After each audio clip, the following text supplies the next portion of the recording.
अस्सलाम वालेकुम, मैं हूं साजिद हसन। आप मेरा YouTube चैनल देख रहे हैं। बहुत से खिलाड़ियों के ये आखिरी PSL होगा। वर्ल्ड कप 2024 T20 का जो है उसकी तैयारियां भी हो रही हैं। कौन कौन इस PSL से निकल सकता है और किस किस ने मायूस किया है इस PSL के अंदर, जिनकी हम बात करते थे कि ये वर्ल्ड कप 2024 की टीम का हिस्सा हो सकते हैं, इस PSL के अंदर वो बिल्कुल ऑफ कलर नजर आए। और अब तो वर्ल्ड कप की टीम में आना तो दूर की बात है, अगला PSL ये लोग खेलेंगे या नहीं, ये एक बहुत बड़ा सवालिया निशान है। कुछ खिलाड़ियों की फहरिस्त में लेकर आया हूं, और अगर आप समझते हैं इन खिलाड़ियों के अंदर और खिलाड़ी भी शामिल हैं, कोई नाम मैं भूल रहा हूं, तो वो नाम आप जो है वो कमेंट सेक्शन के अंदर आकर बता सकते हैं और वजूहात भी बता सकते हैं कि किस खिलाड़ी को किस वजह से अब अगले PSL के अंदर या फिर वर्ल्ड कप के अंदर नहीं रखा जा सकता।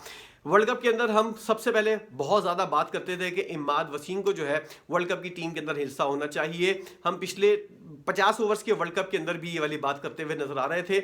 आमिर और इमाद वसीम को जो है वो टीम के अंदर होना चाहिए, लेकिन इस PSL के अंदर इमाद वसीम ने साबित कर दिया है कि अब उनका करियर, और इससे पहले जब वो दूसरी लीग खेल रहे थे उसके अंदर भी इमाद वसीम जो है वो उस तरह की परफॉर्मेंस का मुजाहरा करते हुए नजर नहीं आए। और अंदाजा ये हो गया कि अब इमाद वसीम जो है उनकी क्रिकेट खत्म होती हुई नजर आ रही है। ना उनकी बैटिंग चल रही है, ना उनकी बॉल से खिलाड़ी आउट हो रहे हैं। बिल्कुल ही कोई इम्पैक्ट जो है उनका टीम के अंदर नजर नहीं आ रहा है। मैं आगे बात करूंगा इमाद वसीम के अलावा हसन अली की भी बात करूंगा। हमारा एक खिलाड़ी होता था हैदर अली, उसकी भी बात करूंगा। सरफराज अहमद का करियर क्यों इख्तिताम पजीर हो रहा है, और इसके अलावा शान मसूद, जिनके बारे में बताया जाता था कि वो टेस्ट टीम के तो अच्छे खिलाड़ी हैं, उनकी वनडे और T20 के अंदर भी जगह बन सकती है, उनका मामला भी खत्म हो गया है। राना फहीम अशरफ भी अब टीम के अंदर जो है वो दोबारा हमको शामिल होते हुए नजर नहीं आएंगे। इमाद वसीम की हमने बात की, इमाद वसीम बिल्कुल ऑफ कलर नजर आ रहे हैं। ना उनकी बॉलिंग सही चल पा रही है, ना उनकी बैटिंग से जिस वक्त कराची को इस्लामाबाद की टीम को रन्स की ज़रूरत थी, वो 3 बॉलों पर 2 रन या 3 रन बनाकर आउट हो गए। और उनको जो है वो मैच जितवाने के बजाय उन्होंने अपनी विकेट गंवाना ज़्यादा बेहतर समझा। तो ऐसे मौके के ऊपर जो है इमाद वसीम की अब कमी जो है वो दूर पूरी होती हुई कमी जो है वो महसूस होती हुई नज़र आएगी, क्योंकि इमाद वसीम जो है इस PSL के अंदर, मुझे मेरी उम्मीद है और मेरी दुआ भी है कि वो आने वाले मैचेस जो हैं खेले भी और उसके अंदर कोई कारकर्दगी भी दिखाए, लेकिन ऐसा मुश्किल नज़र आ रहा है, क्योंकि पिछली जो लीग इमाद वसीम खेल रहे थे उसके अंदर भी उन्होंने इसी तरह की परफॉर्मेंस दी थी। कोई ख़ास परफॉर्मेंस उनकी बॉलिंग और बैटिंग के अंदर नज़र नहीं आ रही थी, इसलिए उनका करियर जो है वो अब कुछ डामाडोल होता हुआ नज़र आ रहा है। अगली PSL वो खेलेंगे या नहीं, ये वाला फैसला तो बाद में होगा, लेकिन ये वाला वर्ल्ड कप T20 का जो वर्ल्ड कप आने वाला है, इमाद वसीम खेलते हुए नजर नहीं आ रहे। सरफराज की अगर बात की जाए तो सरफराज अहमद जो है उनको सबसे पहले कप्तानी से हटाया गया। इनके साथ मुसलसल बुरा हो रहा है, और कुछ चीज़ों के जिम्मेदार वो खुद भी हैं, और कुछ चीज़ों के जिम्मेदार, ज़्यादा चीज़ों के जिम्मेदार जो हैं वो पाकिस्तान क्रिकेट बोर्ड और PSL की मैनेजमेंट भी है। सरफराज जैसा खिलाड़ी जिस तरह हम लोगों ने ज़ाया किया है, पिछली वीडियो के अंदर मैं आपको बता चुका था कि किस वजह से सरफराज अहमद को जो है वो साइडलाइन किया गया है, किस तरह तासुब की बुनियाद के ऊपर जो है वो सरफराज अहमद को साइडलाइन किया गया और उनकी अपनी कारकर्दगी भी मुतासिर हुई। अब टेस्ट टीम से उनको बाहर करने की कोशिश की जा रही है। एक ऐसा ब्रेन जिसको हम इस्तेमाल कर सकते थे पाकिस्तान की क्रिकेट की बेहतरी के लिए, उसको हमने ज़ाया कर दिया है और मुसलसल वो नज़रअंदाज होता हुआ नज़र आ रहा है।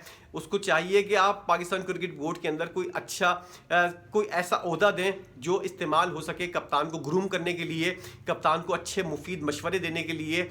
एक शख्स जिसको कप्तानी के बारे में सबसे ज़्यादा इस वक्त जितने भी करंट प्लेयर खेल रहे हैं, सबसे अच्छा दिमाग जो कप्तानी का है वो सरफराज अहमद का है। उसको जो भी पाकिस्तानी टीम का कप्तान हो उसके साथ उसको लगाएं और उसको बताएं कि क्या क्या बारीकियां होती हैं, लेकिन हमने उसको ज़ाया कर दिया। अब जो है वो PSL के अंदर सरफराज अहमद की आईसाइट के मसाइल भी सामने आ रहे हैं। फास्ट बॉलर को वो सही तरह खेल नहीं पा रहे, और उससे अंदाज़ा होता है कि जिस तरह कैचेस ड्रॉप कर रहे हैं सरफराज अहमद का ये शायद आखिरी PSL हो। कप्तानी के बगैर वो पहला PSL खेल रहे हैं, और शायद ये कप्तानी के बगैर उनका आखिरी PSL भी हो, और उसके बाद जो है वो अगले PSL के अंदर मुझे उनकी जगह जो है वो बनती हुई नज़र नहीं आ रही। वाजिबी से भी कारकर्दगी नहीं है उनकी और इस PSL के अंदर, और विकेट के पीछे और बैटिंग करने के दौरान सरफराज नज़र नहीं आ रहा। इसलिए मैं कह सकता हूं कि शायद अब पीएसएल तो दूर की बात है, T20 वर्ल्ड कप में भी भूल जाएं आप सरफराज जैसे खिलाड़ी को, और आने वाले दिनों के अंदर जो है वो सरफराज सिर्फ टेस्ट टीम का हिस्सा रहे या फिर कोई और साजिश करके उनको टेस्ट टीम से भी बाहर निकाल दिया जाए। सरफराज का करियर जो है मुसलसल अब डिक्लाइन की तरफ जा रहा है, नीचे की तरफ जा रहा है, तो उनसे अब जो है कोई एक्सपेक्टेशन या फिर जितना उन्होंने सर्व किया है पाकिस्तानी टीम के लिए, जितना उनकी कारकर्दगी है, उनको खराज तहसीन पेश करना चाहिए और फिर उनको खुदा हाफिज करना चाहिए। वो खुद भी यही चाहेंगे कि किसी के भेजने से पहले वो खुद घर चले जाएं। इतनी तो उनके अंदर सेल्फ रिस्पेक्ट अपनी ज़रूर है, और इस तरह का खिलाड़ी जो है उसका इस तरह अंजाम होगा, ये वाली चीज़ जो है मुझे बड़ा अफसोस होता है। अब शान मसूद की बात करते हैं। शान मसूद भी जो है वो अब अपने माइंड के अंदर ये वाली चीज़ लेकर आ जाएं कि उनको जो है वनडे और T20 के ऊपर से फोकस बिल्कुल हटा देना चाहिए। ना वो वनडे के अंदर चलते हैं ना T20 के अंदर चलते हैं, वो उस तरह के खिलाड़ी ही नहीं है। वो टेस्ट टीम के लिए हैं, और टेस्ट टीम के अंदर भी अगर वो परफॉर्मेंस देंगे तब वो रहेंगे, वरना नहीं रहेंगे। शान मसूद जो है वो अपनी कराची किंग्स की टीम के अंदर बहुत से खिलाड़ियों को अगर ड्रॉप करते हैं तो उनको ये कहकर ड्रॉप करते हैं कि आपकी बैटिंग के अंदर या तो परफॉर्मेंस नहीं है या फिर बॉलिंग के अंदर परफॉर्मेंस नहीं है। लेकिन वो शख्स जिसकी अपनी टीम के अंदर परफॉर्मेंस नहीं है, वो किसी दूसरे को किस तरह ये वाली बात कहकर जो है वो ड्रॉप कर सकता है। वो खिलाड़ी उससे पूछ सकता है कि आपकी कौन सी परफॉर्मेंस है, आप अगर कप्तान है तो परफॉर्मेंस नहीं होगी तब भी आप कप्तान रहेंगे। बिला वजह के गलत फैसले कराची किंग्स की तरफ से वो करते हुए नजर आते हैं। अपनी परफॉर्मेंस उनकी चली नहीं रही है, उनका बैट बॉल मिडिल ही नहीं हो रहा है, ना ही उनसे किसी किस्म के कोई रन हो रहे हैं। हर खिलाड़ी जो है, हर बॉलर जो है वो उनको आसानी के साथ आउट कर देता है। और शान मसूद का करियर मुझे जो है T20 फॉर्मेट के अंदर जो है वो अब खत्म होता हुआ नजर आ रहा है। शायद शान मसूद का भी जो है, मुझे ऐसा लगता है कि ये आखिरी PSL है। अगले PSL 10 के अंदर वो जो है वो किसी भी टीम का हिस्सा नहीं होंगे। टेस्ट टीम के अंदर उनको अपनी जगह कैसे बरकरार रखनी है, ये वाली चीज़ भी उनको देखनी होगी। जब से वो टेस्ट टीम के कप्तान बने हैं कोई उनकी परफॉर्मेंस नहीं आई है। 6 इनिंग उन्होंने खेली हैं ऑस्ट्रेलिया के खिलाफ, उन 6 इनिंग के अंदर उन्होंने कोई, कप्तानी तो थोड़ी बहुत ढंग से कर ली थी, लेकिन अगर बैटिंग की बात की जाए एज अ बैटर वो टीम के अंदर जगह बनाते हुए नजर नहीं आ रहे हैं। टेस्ट और वनडे की बात तो छोड़ दें, उनको टेस्ट टीम के अंदर जगह बनाना अभी मुश्किल हो गया है। हम उनको T20 की टीम के अंदर जो है वर्ल्ड कप खिलाने की बातें करते हैं। ये वाला माइंड से, ये वाला सोच भी निकाल दें कि शान मसूद जो है वो किसी तरह T20 वर्ल्ड कप 2024 का खेलेंगे। उसके अलावा बात होती है अब हसन अली की। हसन अली को जिस तरह आए थे उसी तरह, जिस तरह वो ऊपर गए थे उससे ज़्यादा तेज़ी से वो नीचे की तरफ आए हैं, और हसन अली की कारकर्दगी जो है मुसलसल नीचे की तरफ जा रही है। उनकी बॉलिंग के अंदर जो है वो काट नज़र नहीं आ रही, उनकी बॉलिंग की स्पीड भी कम हो गई है।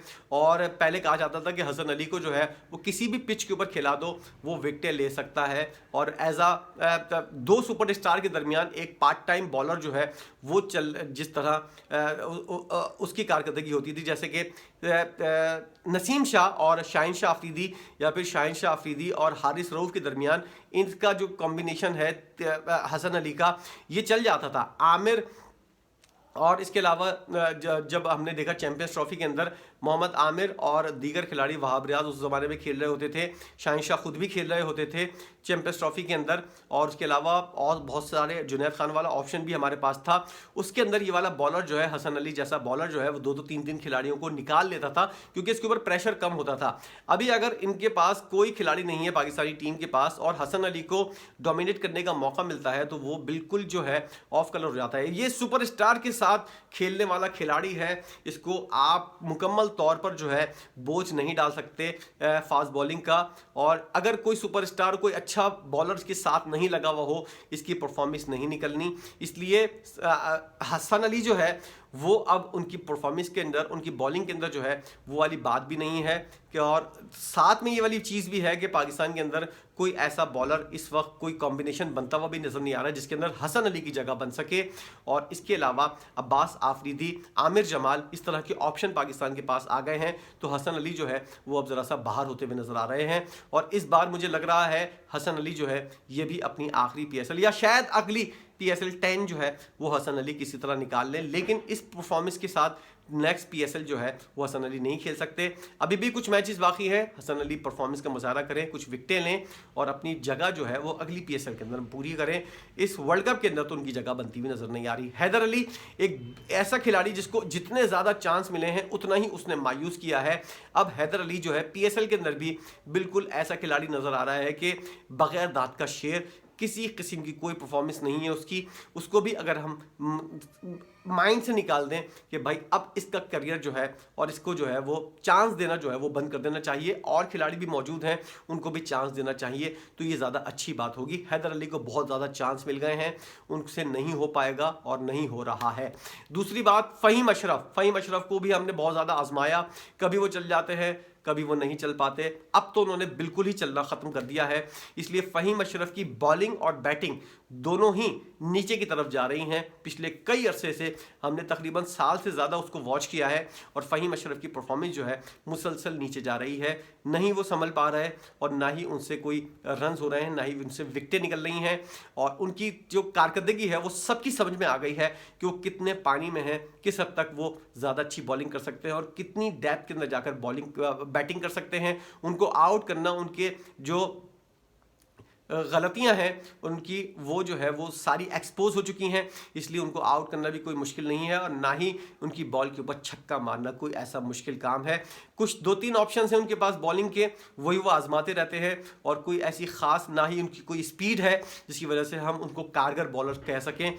तो ये कुछ नाम थे, मुझे शोएब मलिक का भी नाम शामिल करने दें, क्योंकि शोएब मलिक जो है वो अब एज और करियर के इस दौर के अंदर दाखिल हो चुके हैं कि वो इज्जत से खुद ही चले जाएं, अनाउंसमेंट करेंगे मेरा आखिरी पीएसएल है। पूरी पाकिस्तानी कौम जो है वो उनको जो है वो तालियां बजाकर जो है वो उनको भेजेगी।